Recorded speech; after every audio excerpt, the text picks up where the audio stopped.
Welcome back to our final episode of this season of the podcast. I cannot believe it's over already. And we are literally sitting in my car, in James's car, because we have an impromptu date today, thanks to his mom. And we figured we'll film while we're at it. So today's episode, this is the final episode, and it's just kind of debriefing, not the past speakers, but our personal journey through this deconstruction phase in my life, and what that's been like for us as a married couple, as someone who's deconstructing me, and someone who would not say he's deconstructing James, and what has that been like, and how we worked through it. So we're just gonna kind of share with you guys. Do you want to start? Yeah, I remember thinking as Tiffany was planning out the podcast, I was excited for her because this was one of the few things when Eliana was young that really gave her energy. This is like the thing that she was excited about. So I was excited for her. But, a lot of my exposure to folks who were just deconstructing were, honestly, was social media. And social media is short. Social media that's popular is punchy. It tries to be pointed. And it's not nuanced. I did not identify with that, and honestly did not like a lot of what I was hearing. It just seemed divisive. It seemed like people who were not just really interested in being the church and were just they were distant people. Yeah. So I didn't have a very positive view, and so I was a little concerned. This is my life partner who's all of a sudden are we taking a huge off ramp here? Are we headed in a totally different life direction?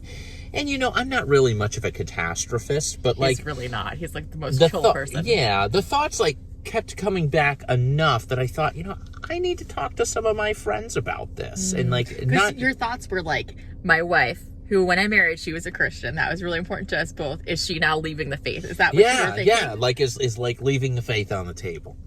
I think that if I'd asked her, she would have said, "Oh no, of course." But a lot of people say that. There's a big difference between what you say and what you're doing. Yeah. And so it was helpful to just talk to some, friends whose perspectives I cared about, and just say hey, this is kind of what we're dealing with. Yeah. And it was just, it was encouraging. I was talking, one of my best friend from college is a pastor in a fairly conservative denomination, and he said, honestly, some of these things, I think we mentioned hell, he's there really just isn't a super significant consensus among really thoughtful biblical thinkers.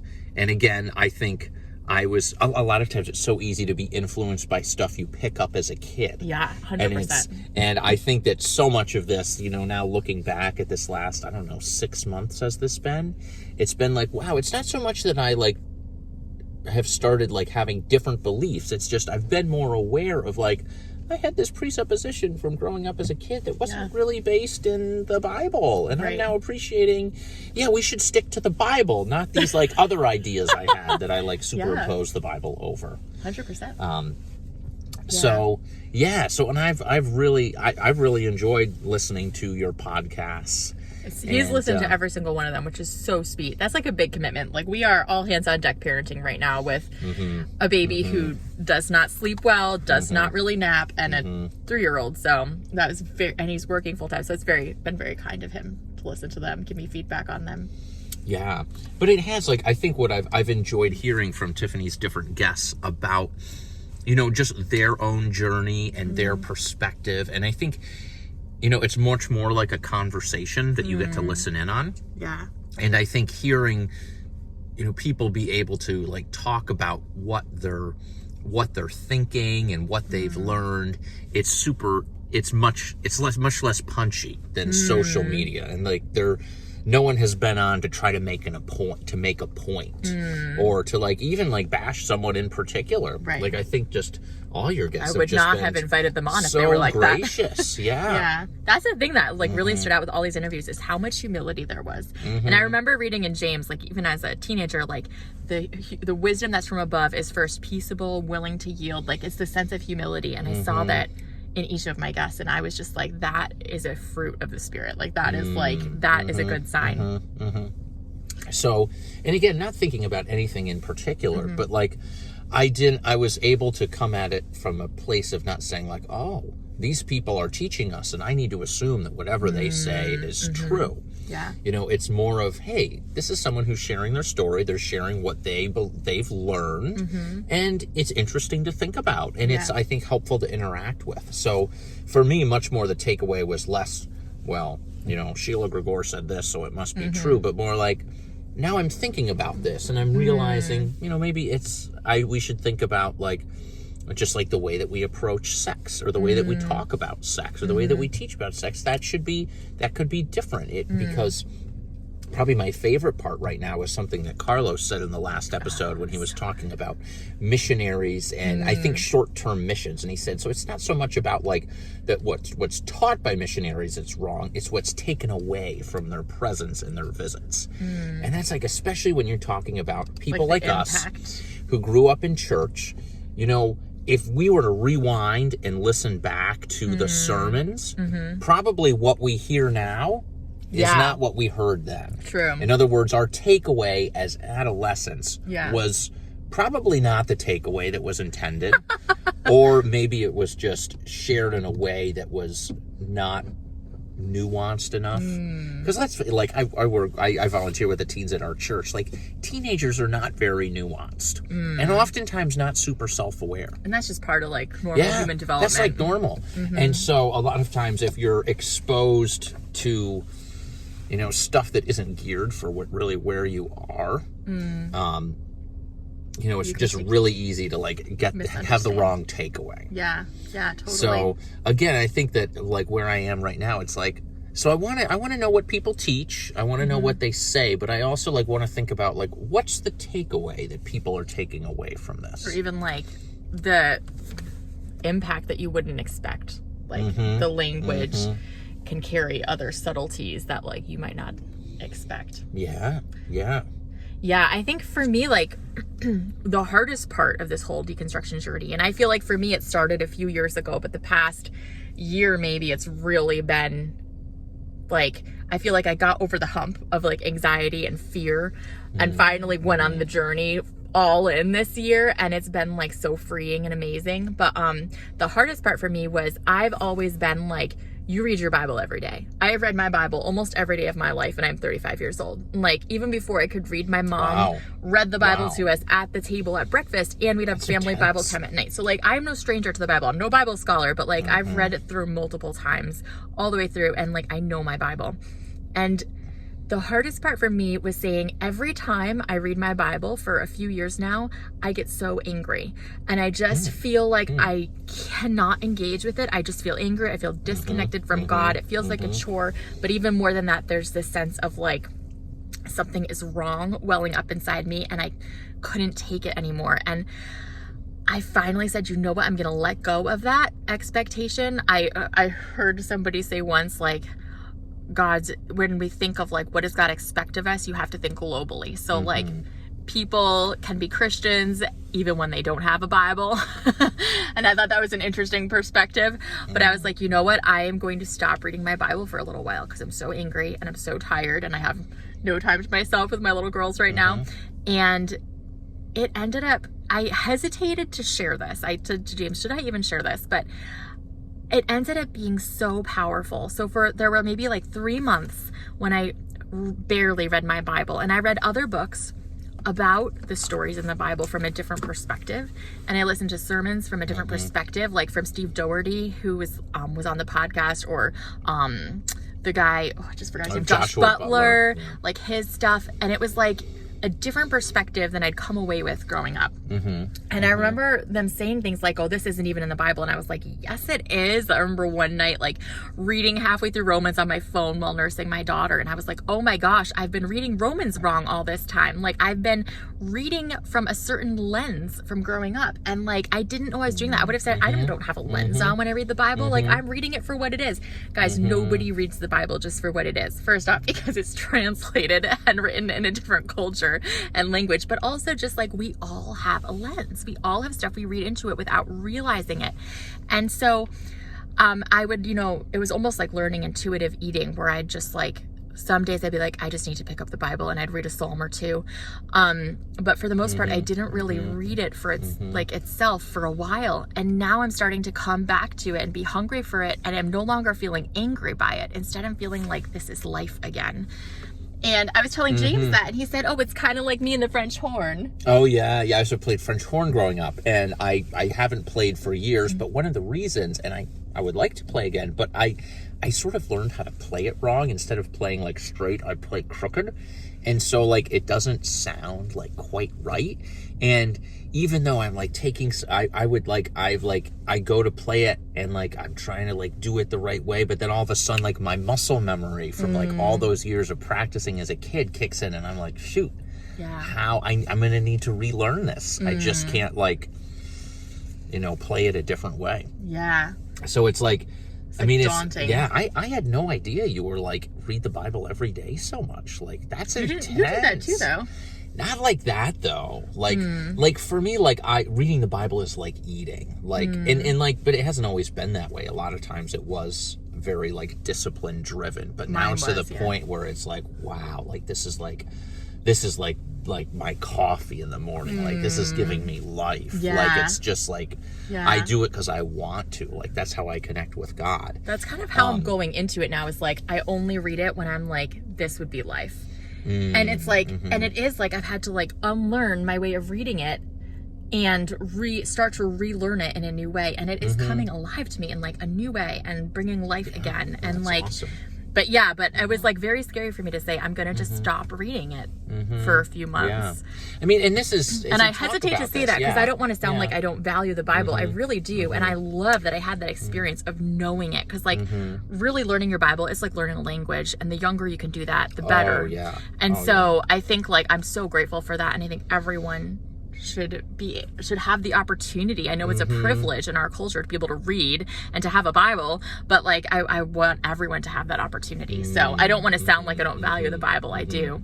But anyway. Yeah. I mean, it's like, I think we do this all the time. Like if you're interested in healthy eating, you just don't like eat the food you thought you were healthy that you thought was healthy when you were 13, or you just don't like do the exercises that you thought were good when you were 14. Yeah. And so like I think that this whole process has helped us realize, there was a lot that we just learned when we were adolescents that was maybe just not as healthy or real or that just needs to change. Yeah. And you were saying too, like for a while you almost felt like it was a personal attack when people would talk about stuff in deconstruction. Weren't you saying that about like, these are my people? Oh, okay, yeah, because I think, it's tough, especially with social media and with how politicized Christianity has become. It's very easy to say like, so and so is so bad, and like, so you might see like a criticism like I'll give you an example. So like what's his name, Sean Fucht? Oh yeah. Who like he does some things that I think I hope he loves Jesus. I believe he does, but he does some things that I think are like really crazy. And like a lot of people will be criticizing like, can you believe that Sean Fucht is like having this rally and like potentially spreading COVID? And like even though I think like, gee, Sean, that's probably like in the height of COVID, you're like encouraging people to be maskless. Even though I think, gee, Sean, that's probably not wise. That's probably not like a great way to show Christ's love. Once I see all these people bashing him, like, does this person even think he's a Christian? Like, it's so much like a sledgehammer. I'm like, well, I feel like now I need to defend Sean because these people are just coming at him too strong. And I don't know that only captures like one facet of how I feel. But all that to say, like, I was not like, there's nothing I would see on social media where I would be like, wow, that person has really encapsulated how I feel. It's all like, these people are just too critical. Like I don't resonate with that. And I feel like, I think a lot of times I thought like they're picking fights where fights don't need to be picked.